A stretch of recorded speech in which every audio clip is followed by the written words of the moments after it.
Thank you very much, Mr. Speaker. Mr. Speaker, I join this very important debate and to share some of my own personal experiences and expression on this very important motion that is before us today.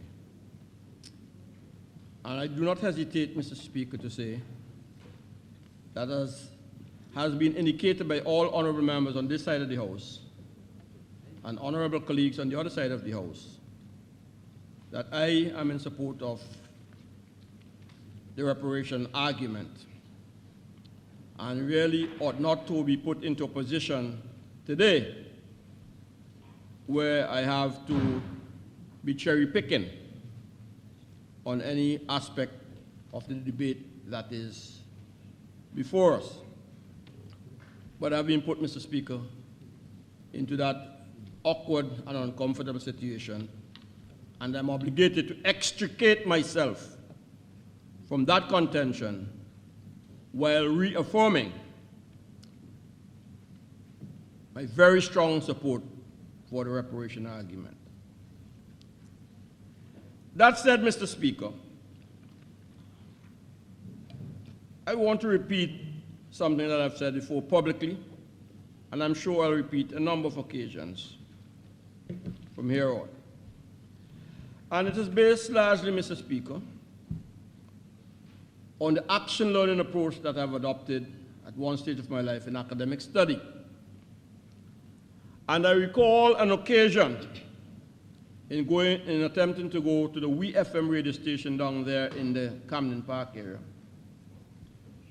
and approaching the station from the brewery end to get to the very sharp turn into the radio station, one virtually has to make a 180-degree turn to get to that radio station. And as I had pulled far right in my vehicle trying to make that left turn, there was another vehicle on the other side, appearing to me to be obstructing my entrance to the radio station. And I stopped there. Honorable Speaker asked the honorable member to allow me to speak in silence, please, as the rules permit. I stopped there, Mr. Speaker, and blew my horn trying to get the attention of the driver on the other side to allow me permission to get into the access road. And he would not move. We nearly had a little stalemate because I was insisting that he move so that I could get in, until one person on the other side said, "Come on, Major, you can make it. It is quite possible." And I took the advice. And lo and behold, it was very easy to get into the WFM station. The point is, Mr. Speaker, that so often in life, we are required to let go of our own vantage point of a perceived problem, take into confidence the trust of others, and approach the problem from a different point of view. When we do those things, Mr. Speaker, that is, give up our vantage point, take into confidence others, many things become possible because we look and approach the problem from the point of view of someone other than ourselves. Because very often they have a better vantage point of the problem than we are at a given time. Mr. Speaker, my contribution to today's debate is largely a personal experience and reference, because I believe there has been important scholarship and research and academic consideration to the debate that has preceded my own at this time. But I go the personal route, Mr. Speaker, very much in the way that the Honorable Senator Vincent Frederick has done, and colleagues Patel Matthews and Daniel Cummings. 2.8 of the 10-point Reparations Justice Action Plan that has been shared with us, which speaks to psychological rehabilitation, Mr. Speaker, And let me make sure I have my notes right. That's right, Mr. Speaker. It says on the following page, this history, and I believe it's speaking about our slave history, has inflicted massive, and I underscore that, massive psychological trauma upon African descendants. I don't only believe that, Mr. Speaker. I've lived it and I've experienced it. And it reinforces even more so why I not only support the reparation argument presented, but I reject unreservedly what others are tormenting, and I agree with them, the inclusion of the Wilberforce clause into the motion. That is, we are obligated to identify and praise the Honorable Prime Minister for his contributions, important as it is. I'm not taking away the fact that he has made a contribution. Not taking away that. But we could have achieved all of this today, Mr. Speaker, this thing. We should not even be here debating this now. We could have finished this up since last Thursday night. By having met on both sides of the House and said, look, you see on this reparation thing, we are all in it together. We are at one. And substitute and that clause that the Parliament of St. Vincent and the Grenadines wishes to identify with this. We could even have replaced it with the argument forwarded here by the Honorable Patel Matthews, that we acknowledge the tremendous work that the Rastafarian community has done over the years in this regard. And it's a privilege for us as a Parliament to carry that argument forward. End of story. Reparations will pass. We're not even here debating with one another. But almost as house slaves, we feel we have this obligation to come again to speak and think ahead for Master. What Master wants to have included. It's not necessary, and I'll tell you why I have strong views on it. Very, very strong views on getting rid of the Wilberforce clause before we could move on. So, Speaker, I'm in my wisdom years. I say that all the time. All the time.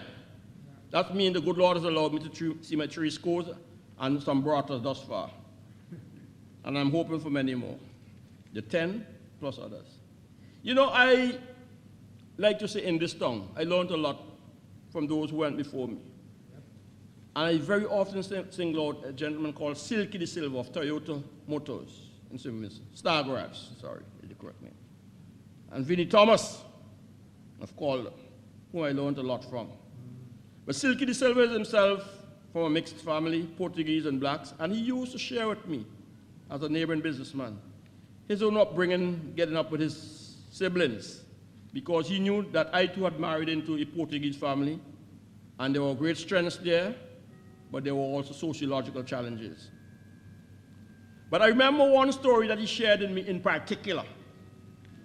It was the occasion in which a sister of his, I think she had gone into a beauty show contest, she had graduated from the high school.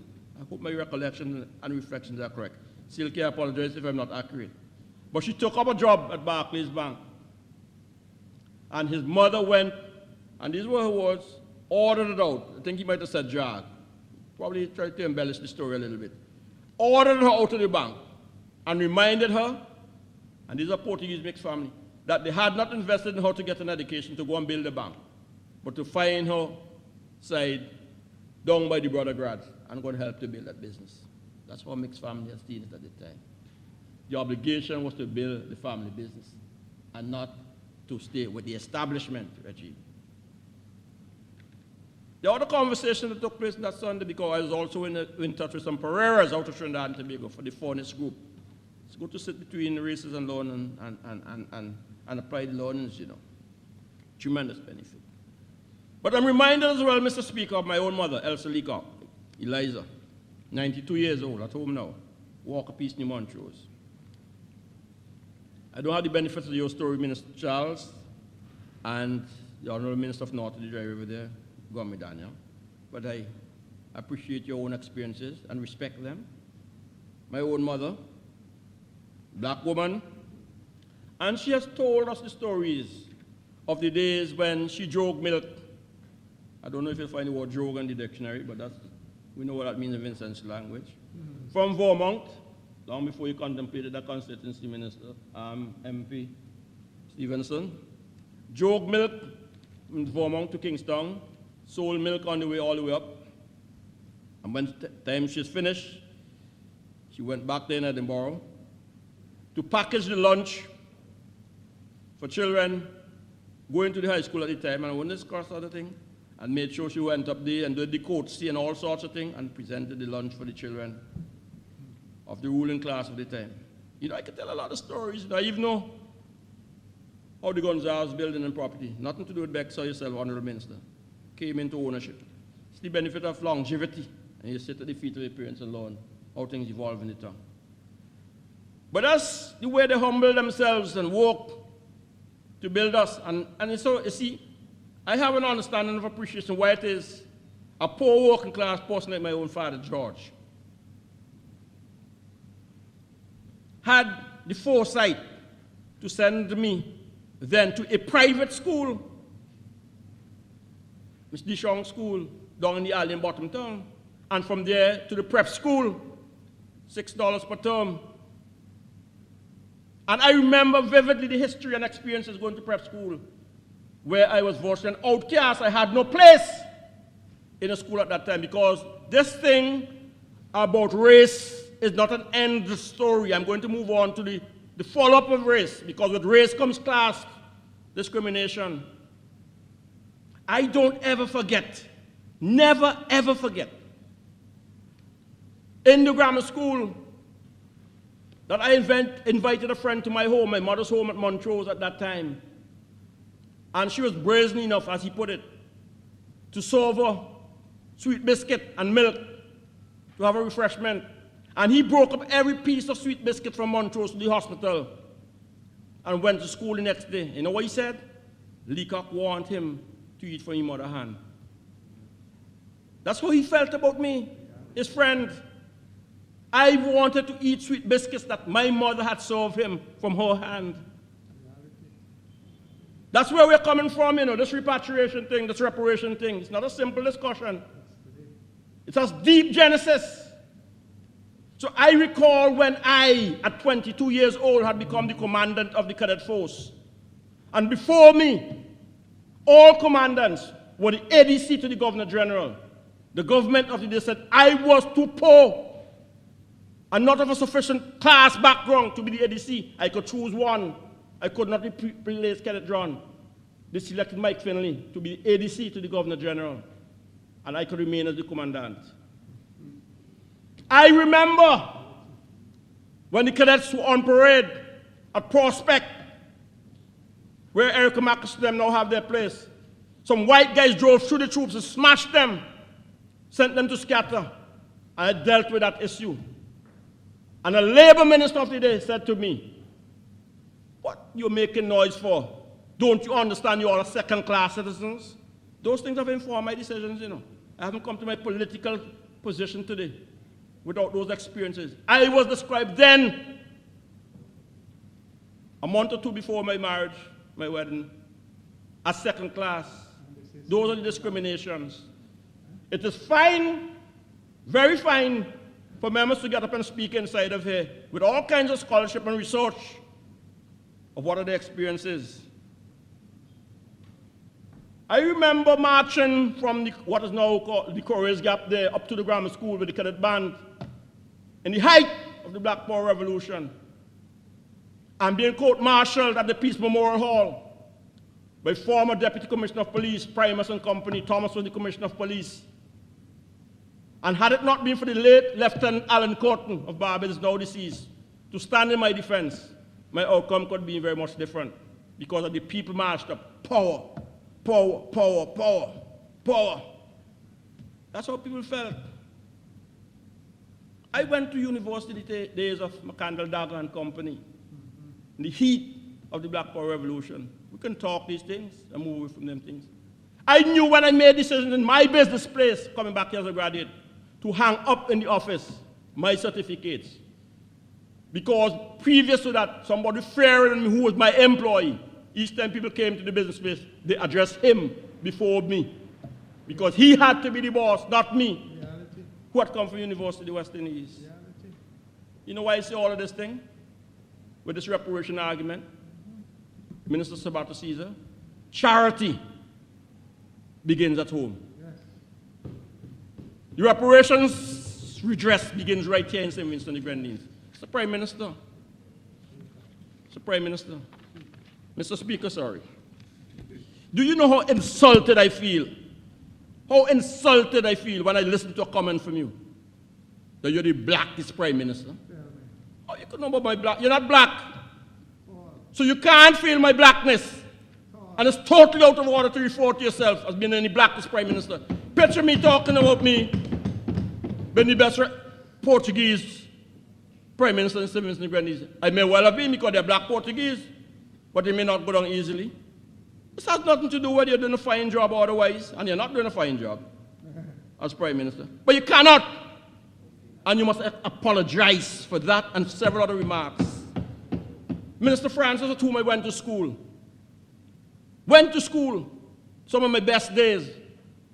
My children would go to his home in 20 Hill for their birthday parties, and they will come to mine. That's how we were.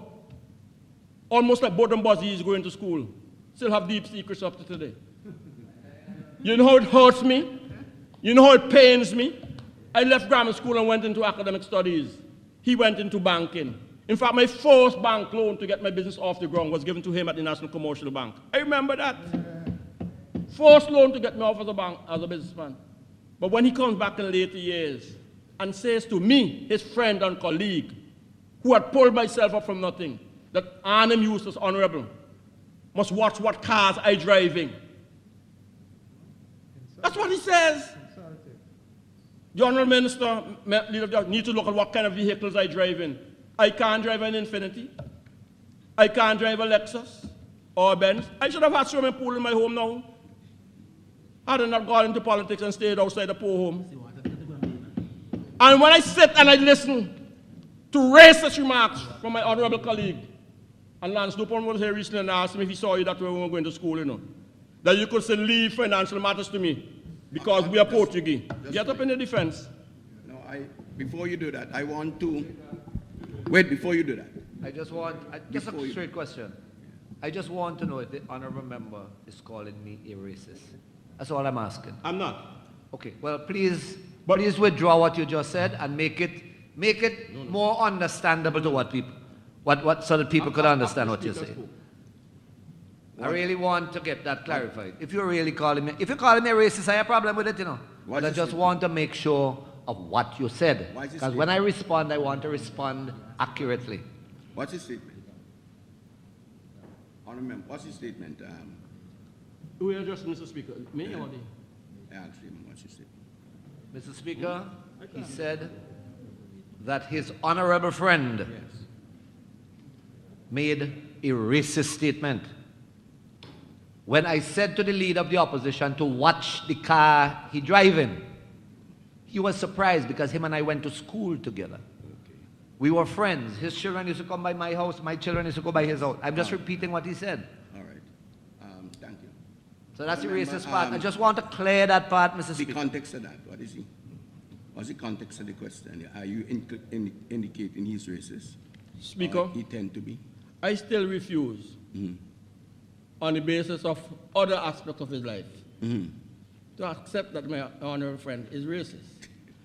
But I said that at that time, he allowed indiscretion and irresponsibility to get the better of him.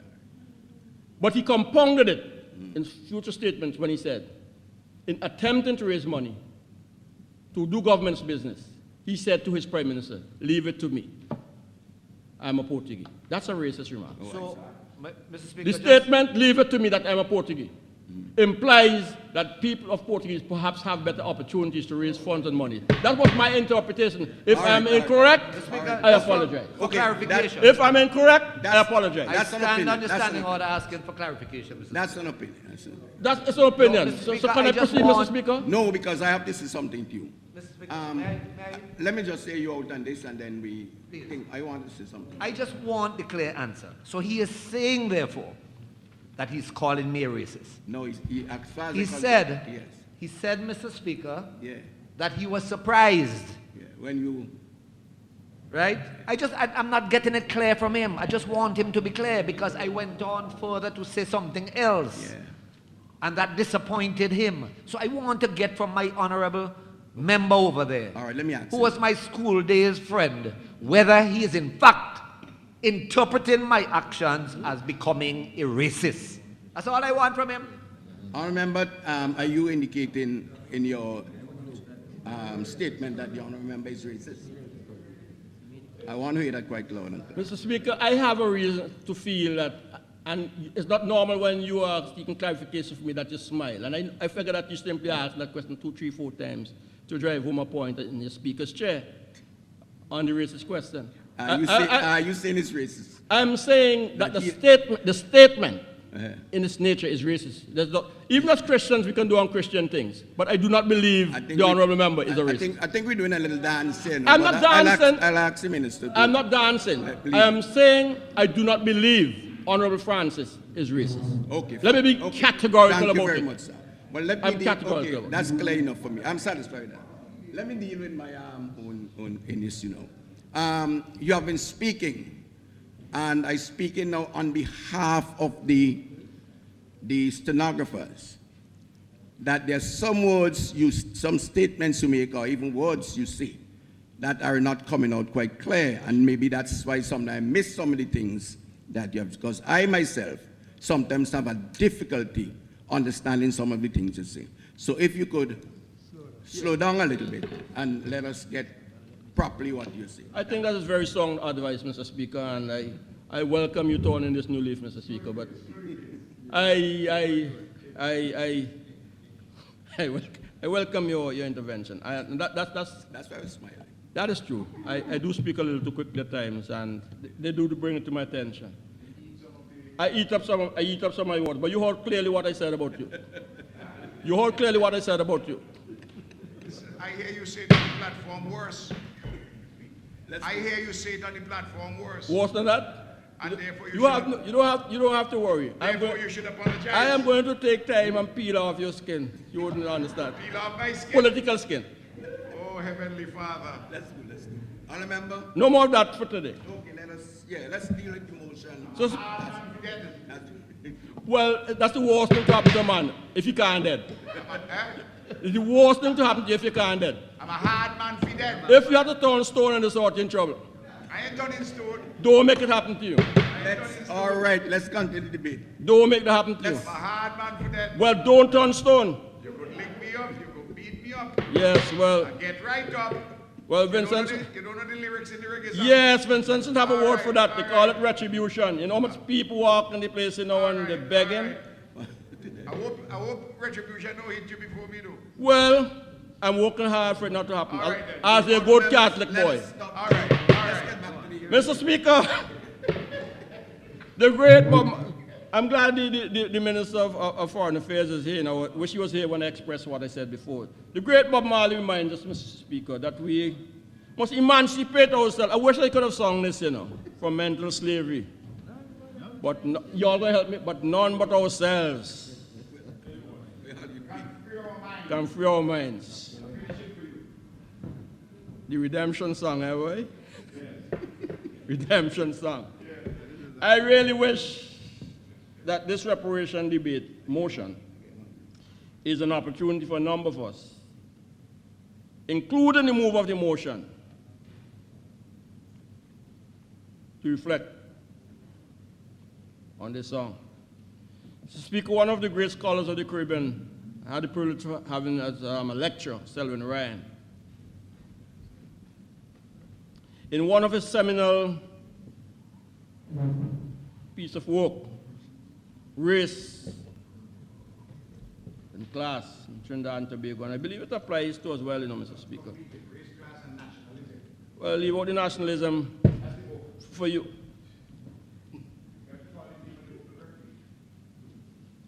Brings home the point that I'm making, Mr. Speaker, that the race issue coming out of our African ancestry doesn't really end there, because it spills over, Mr. Speaker, into a significant class debate that pervades not just the Vincent and the Grenadines, but the region. It's a big debate running in Trinidad and Tobago. It's running in Guyana. It's very present in Barbados. And in fact, Barbados, they put it over in an even different way. They say that the politicians control political power. They represent the political elites of Barbadian society. But real economic power still rests with white Barbados. Don't want to enter into the debate of another man's country. But that's how it's projected. And in St. Vincent and the Grenadines, Mr. Speaker, much of this discrimination guides and informs how our Vincentian society is fashioned. Mr. Speaker,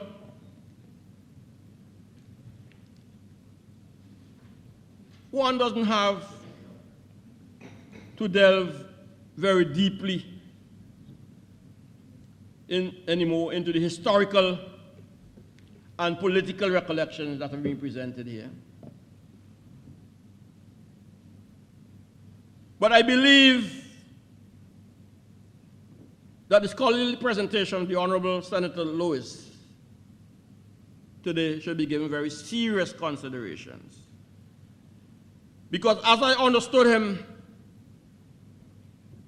the reparations argument is well made. But we would in fact have difficulty getting over some of the legal hurdles. But there's a solution to getting our just rewards in this argument, albeit long term, if we would only consider the legislative route as a part of the solution to the problem. And that seemed to have evoked discussion on the other side, but I think that his arguments were supported by the presentation of the Honorable Senator Luke Brown when he referred to his own research work, that there is a case for this legislative construct that would get us around these legal hurdles. And I believe we have it within our parliaments, within our academic institutions, and within civil society,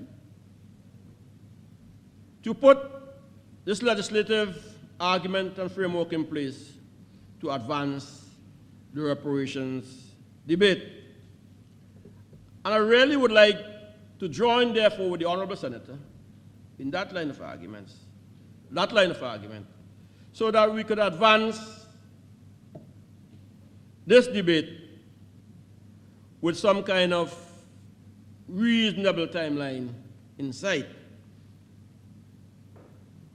Mr. Speaker,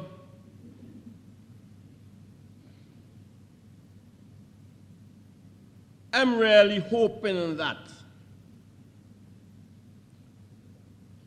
important as it is, this reparations argument, this reparations motion that's before us today, is not a discussion aimed at diversion from the real issues that ought to be before this Parliament today, at this time. Because left to myself and others, there are so many other things that we could be doing and debating today that speak to the morass that we're in. The joblessness, the corruption, the criminality,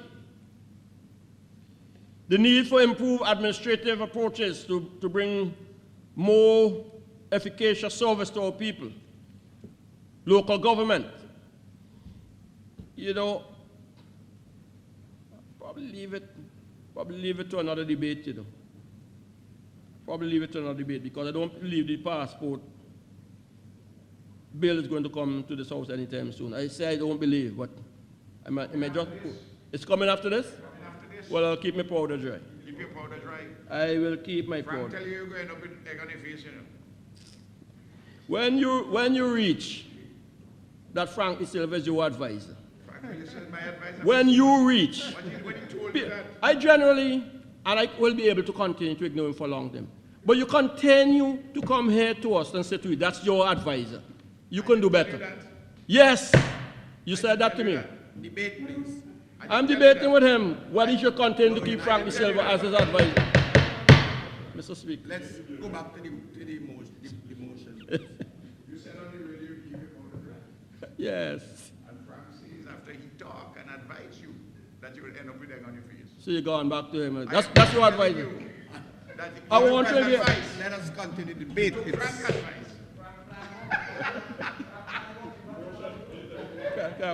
Motion, please. Mr. Speaker, integrity legislation, local government, ombudsman, airport development, all germane and important matters of the day, not coming before this Parliament of St. Vincent and the Grenadines. What are our priorities, Mr. Speaker? Mr. Speaker, today's contemporary St. Vincent and the Grenadines cry out for attention. There are simply too many people in St. Vincent and the Grenadines today, Mr. Speaker, who would tell you that the life that they live and the experiences that they're suffering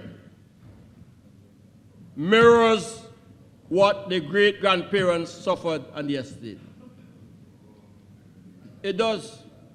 You know, I was abroad recently, Canada, United States of America. My children don't like me to talk about it, but I went down to Virginia, where my son is a captain in the Marine Corps. Captain in the Marine Corps, and every minute the aircraft's flying off and so on and so forth, test piloting and running and doing some things.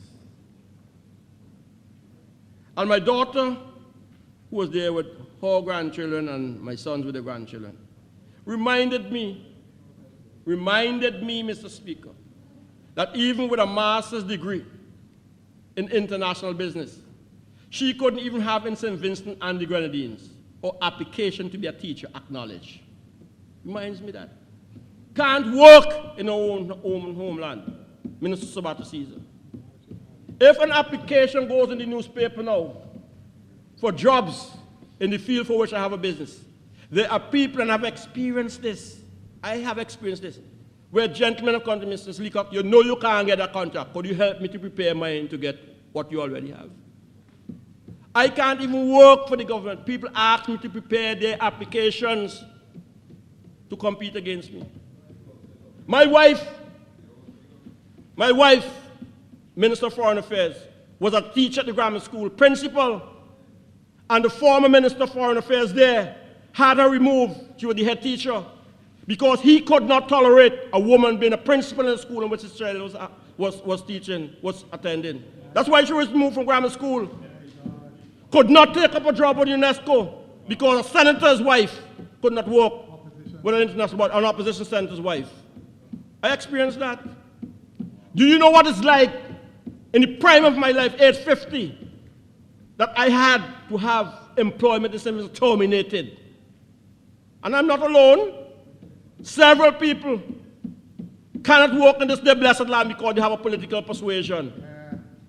I was amazed at the hundreds and the thousands who have had to take their belly and make boat in Canada seeking refuge in another person's country. Husbands and wives, boyfriends and girlfriends, brothers and sisters, separated perhaps indefinitely, relationships destroyed because their homeland, the land of their birth, is hostile to their existence. And we're pointing fingers at Europe. We need to take the beam out of our own eyes here in St. Vincent and the Grenadines. What are you holding your hands up for? Mea culpa? There's too much slave-like discrimination in St. Vincent and the Grenadines.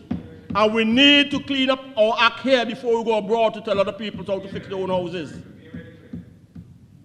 I'm making that point, Mr. Speaker.